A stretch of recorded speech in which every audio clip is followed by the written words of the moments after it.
Pelicans could take with the 7th pick might surprise you. Let's break down the top wild cards in the NBA draft, plus coaching rumors and an award for Yves Missi. It's the Thursday episode of Locked On Pelicans. Let's go.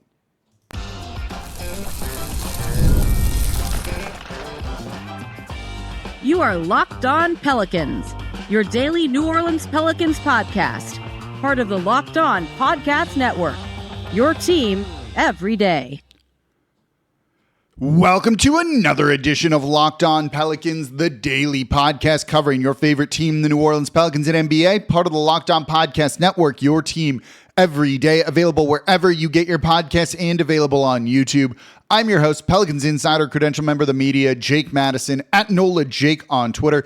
Here with y'all on this Thursday. We're not going to end up doing a live show this week. I'm working on some kind of secret things for y'all that hopefully will be coming soon, so it's just a little too busy right now. We'll definitely try and do one next week for y'all here, but let's get into the draft. Top draft wild cards that could surprise you, but potentially be the 7th overall pick coming to New Orleans. So we're going to break them down. We're looking at Noah Essengue, Maxine, Reynaud, Cedric Coward, and Carter Bryant in that segment. I want to get into James Borrego and the Phoenix Suns a little bit in the second part of the show here. And then Yves Missi making an all-rookie team. That's a cool award. We're breaking it all down in today's episode of Locked On Pelicans. Today's episode of Locked On Pelicans brought to you by FanDuel. Right now, new customers can get $200 in bonus bets when your first $5 bet wins.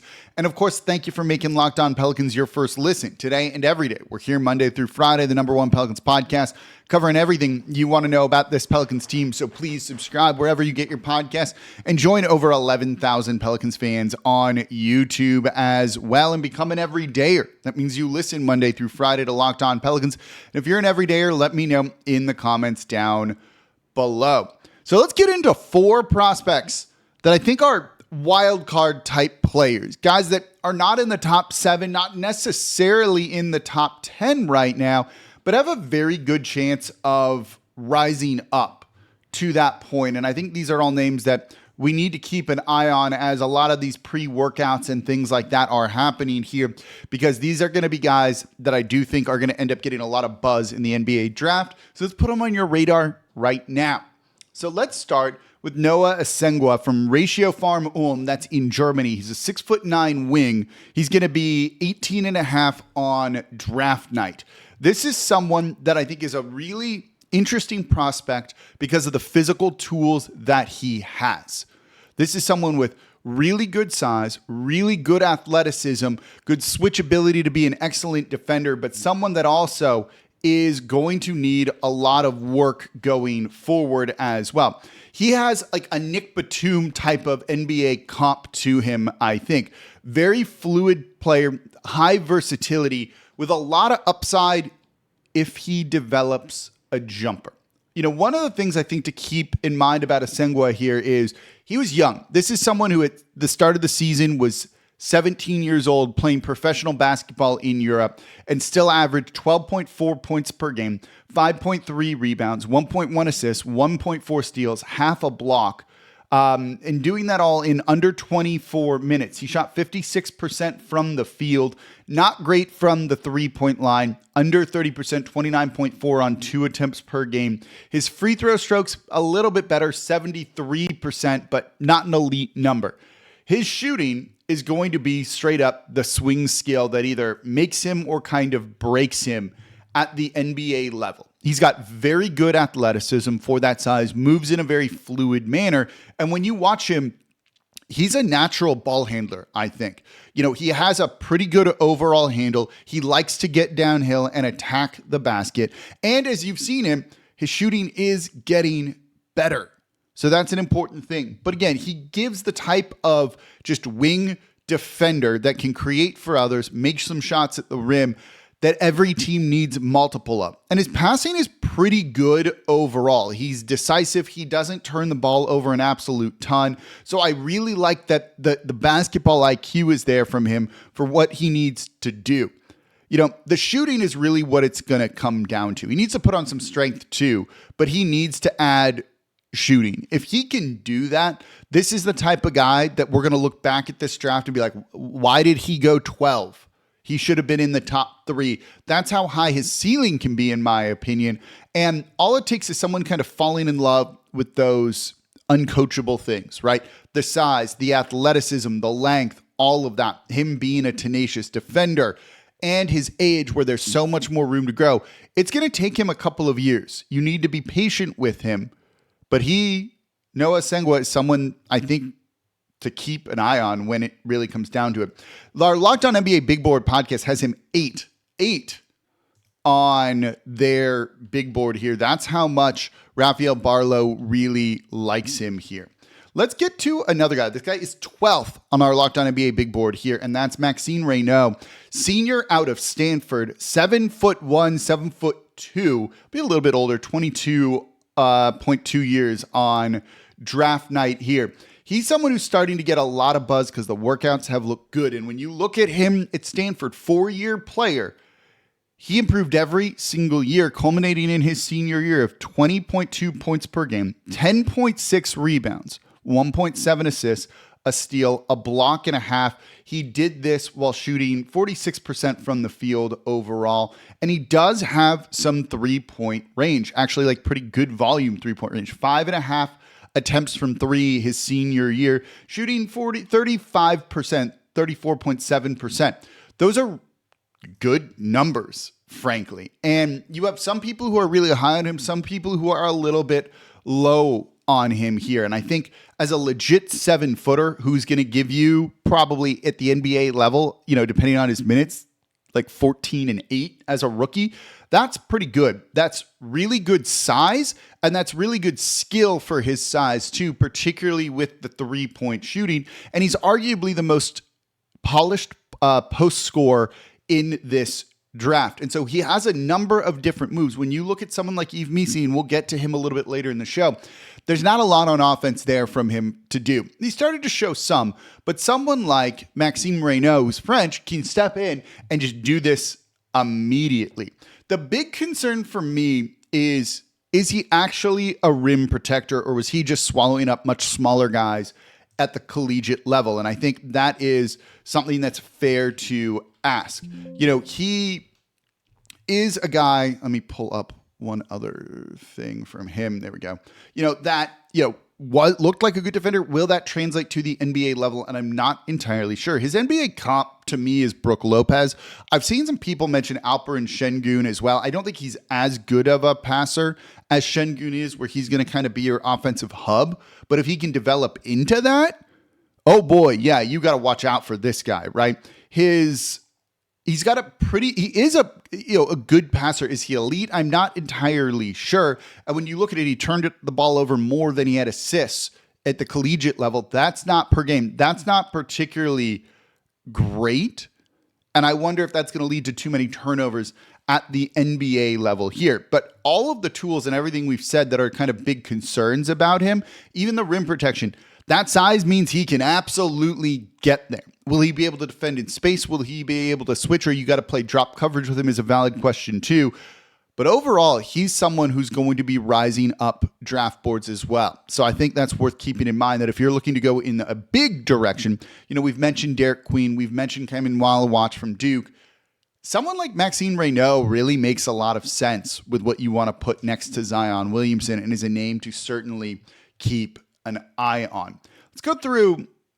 Let's get to the next guys in the next segment here. There's 2 more I want to look at. I want to look at Cedric Coward out of Washington State, and I want to look at Carter Bryant of Arizona. Let's look at those 2 names along with James Borrego rumors coming up here next in today's episode of Locked On Pelicans.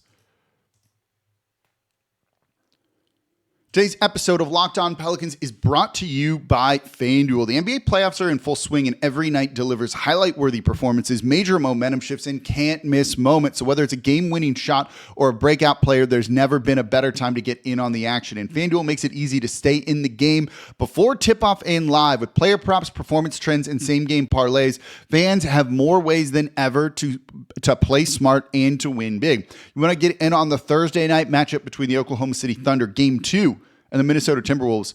OKC ran them out of the building in Game 1. They're minus 7.5. I like that. I think OKC is going to really take this series kind of easily. They're going to win this one at the very least, and we'll see what happens when it goes to Minnesota. But that minus 7.5 looks pretty good. And how about $200 in bonus bets to the add to the excitement? If your first $5 bet wins, whether that's a same game parlay or just the spread, you'd win $200 in bonus bets if your first $5 bet wins. So new to FanDuel, it's the perfect time to sign up. Head to FanDuel.com and place your first $5 bet. And if it wins, you're going to get $200 in bonus bets. Make every moment more with FanDuel, official sports betting partner of the NBA. And thank you for making Locked On Pelicans your first listen today and every day. We're here Monday through Friday, the #1 Pelicans podcast, covering everything you want to know about this Pelicans team. So please subscribe wherever you get your podcasts and join over 11,000 Pelicans fans on YouTube as well and become an everydayer. That means you listen Monday through Friday to Locked On Pelicans. For your second listen today, check out the Locked On NBA Big Board Show. NBA draft expert Rafael Barlow, we've been referencing him a ton here, reacts to every workout, interview, and rumor leading up to the NBA draft. Find Locked On NBA Big Board on YouTube or wherever you listen to your podcast. Make them your second listen to. It's a really great show. I've been using that to just get more insight on things. They are out there actively scouting these players throughout the year, which I think is just a very, very cool thing. So make sure you give a listen to Locked On NBA Big Board here. So let's get into a couple more guys who I think are starting to rise up draft boards here. On Locked On NBA Big Board, Rafael has him at 19th, but I think you're going to see when he does a new one that he's higher than that. And that's Cedric Coward out of Washington State. He's a senior, a wing who's 6'6". On draft night, he's going to be 21 3/4 essentially.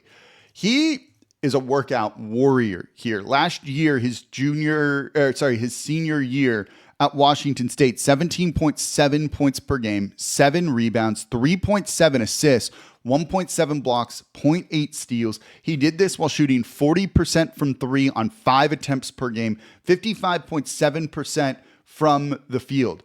Those are really good numbers that make your eyes pop open here.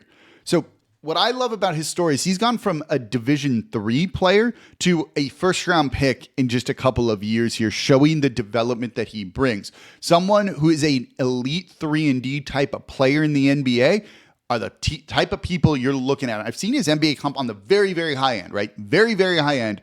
Be Kawhi Leonard. That is eye-opening here. The athleticism is outstanding. His combine was really good looking at the measurements, the jumps, and everything like that. A very good wingspan. He needs to add a little bit of muscle, but certainly he's going to be a guy that has got an NBA-ready body. And the shooting is legitimately there. 40.6%, by the way, for his career on catch-and-shoot threes. Those are excellent numbers that make him fit next to Zion Williamson right away. Very smart player with a high basketball IQ, and you see it with his passing. He's not a primary creator, but as a secondary ball handler, you need multiple of those type of guys on the court, right? Shoot, pass, defend, something like that. Those are what you're looking for here. He can do all of that. And with that good size and good athleticism, he's going to be a versatile defender. Now, he doesn't have the best handle out there. He certainly needs to kind of work on self-creation, being able to get his own shot off, but the Pelicans don't need that from him right away. He keeps moving. He cuts off ball well. He doesn't need to have the ball in his hands, which in a sense is a very good thing, I think. This is someone who's really improved his draft stock and I think is going to be shooting up NBA draft boards. Maybe not into the top 5, but top 10 borderline there, which is kind of where the Pelicans are picking. That's definitely worth keeping an eye on. I'm really starting to like him a lot. Next guy I want to get to here, final one, is a wild card because he's also kind of rising up draft boards and I don't totally get it, but I also kind of get it. And that is Carter Bryant of Arizona.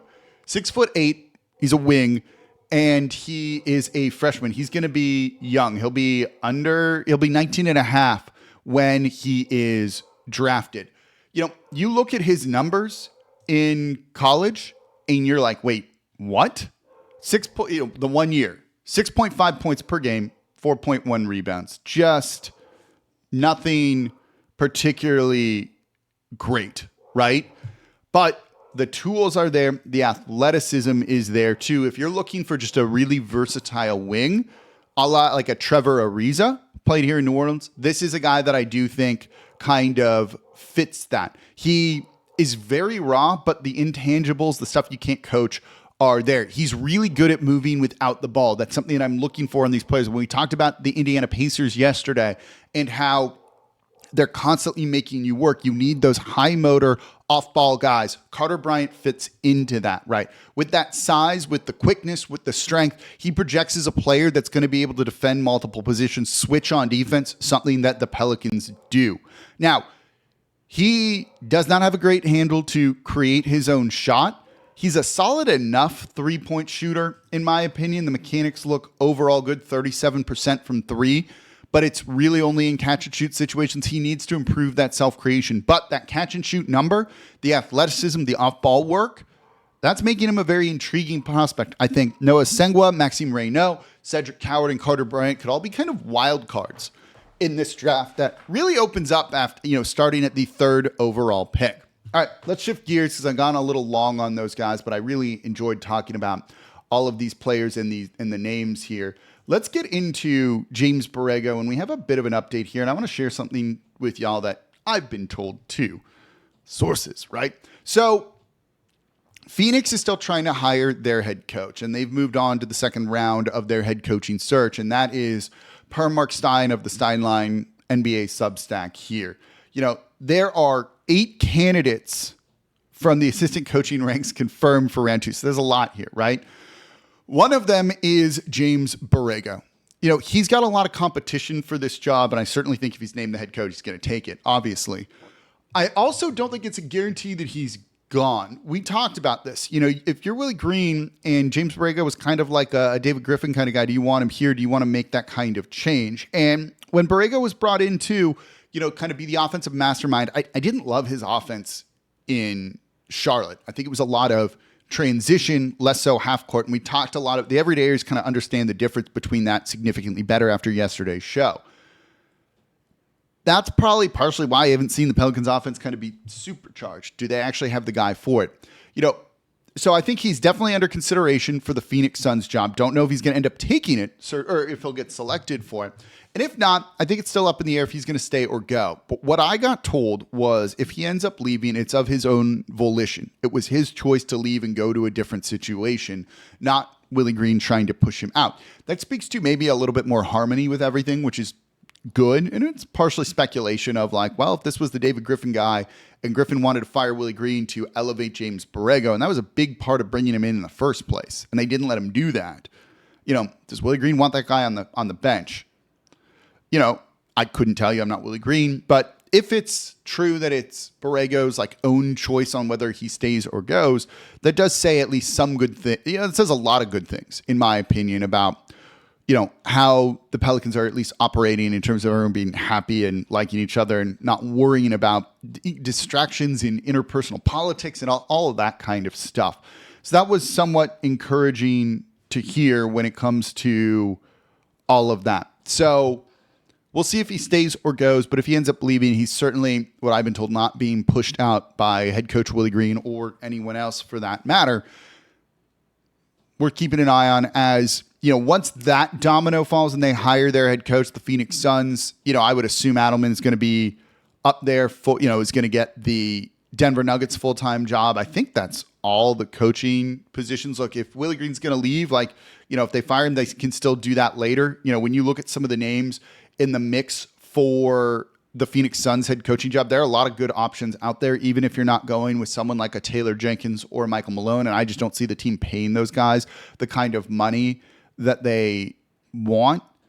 Miami has an assistant coach in Chris Quinn, who I'm very high on. Minnesota has Mike Inori, who I think can be a really good head coach at some point too. Those are also names to kind of keep an eye on. You also have Sam Cassell, who I'm very high on and think should be a head coach at some point too. So there's still options in the future. And it's not like the Pelicans are getting left behind if they're truly taking the time to evaluate Willie Green and making the decision, which is what they should be doing.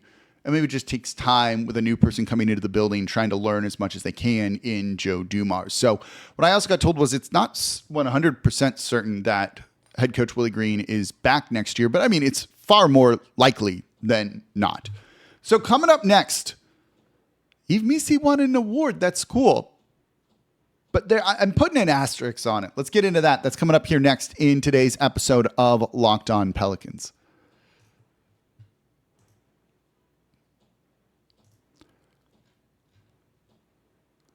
And thank you for making Locked On Pelicans your first listen today and every day. We're here Monday through Friday, the #1 Pelicans podcast, covering everything you want to know about this Pelicans team. So please subscribe wherever you get your podcast and join over 11,000 Pelicans fans on YouTube as well and become an everydayer. That means you listen Monday through Friday to the Locked On Pelicans podcast. And for your second listen, Ross Jackson, who's been on vacation, but still putting out Locked On Saints. Go make Locked On Saints your second listen today. Get all the updates on the black and gold that you want. Part of the Locked On Podcast Network, your team every day. So let's get into Eve Missi, because I actually think this can impact the NBA draft a little bit too, or it should for the Pelicans. Yves Missi, Pelicans first round pick last year, not in on the short list for NBA Rookie of the Year, nor did I think he was going to be. I did that show earlier on in the year where it's like, he's not going to win it. He's not going to come close. Thought he could, on the high end, finish third. Didn't even get to there. But it was announced that Pelican center Yves Missi has been named to the 2024-25 Kia NBA All-Rookie Second Team. 73 games, 67 starts, 9.1 points, 8.2 rebounds, and 1.3 blocks. Those are really good numbers for a guy that has not played organized basketball for a long time in his life. He has looked pretty good overall, ranked first among all rookies with 26 double-digit rebounding performance, and second with 14 double-doubles. Second among all rookies in rebound per game, third in blocks per game, third in field goal percentage, and third in minutes per game. He was thrown into the fire here in New Orleans in a role that was probably not expected, as the center position for New Orleans looked not great whatsoever. Daniel Tice was the opening night starting center. He didn't even finish with the team. It's pretty impressive for Missi to just step in and do his job and grow the way that we saw. And he did an admirable job of that. And so getting an all-rookie nod, even if it's the second team, I think is very much deserved. And it's something he and the team should be really, really proud of. He's, by the way, the 7th player in franchise history to earn all-rookie honors here. Played really well. I think that's kind of impressive, right? Like, when you look at him, he's still a very raw prospect and still has a long way to go to develop. The good news with that is this is a dude who's hyper intelligent, picks up the game so quickly, so well that you can immediately see the growth from him and how quickly he just keeps improving overall. That said, and this is where, like I said, we're throwing an asterisk on certain things here.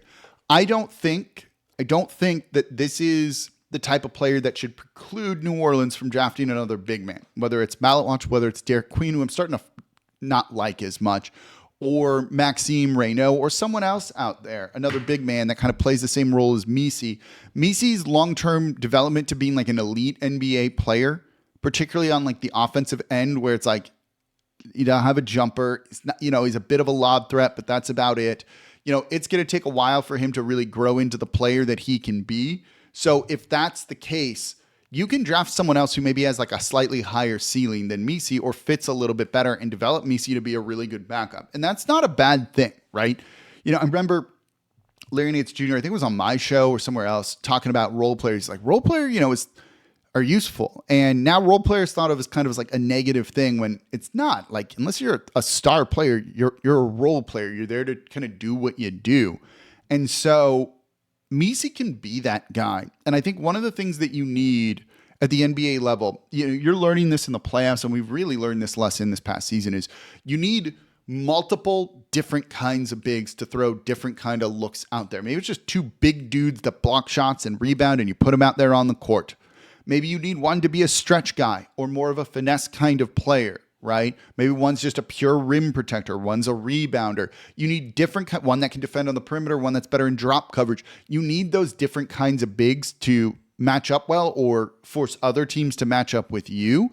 So with Missi in tow, knowing that he's part of the future of the team, and then getting a guy like a Maxine Reynaud or a Derek Queen and kind of having a different kind of big, that's a good thing. So just because you drafted a center in the first round last year doesn't mean you shouldn't draft another center or big man in the first round this year, because you need a collection of them that do different things particularly well. And Missi is doing a lot of things well. And so we can see that and we can know, okay, there's other kind of looks that the Pelicans need to throw out there as well.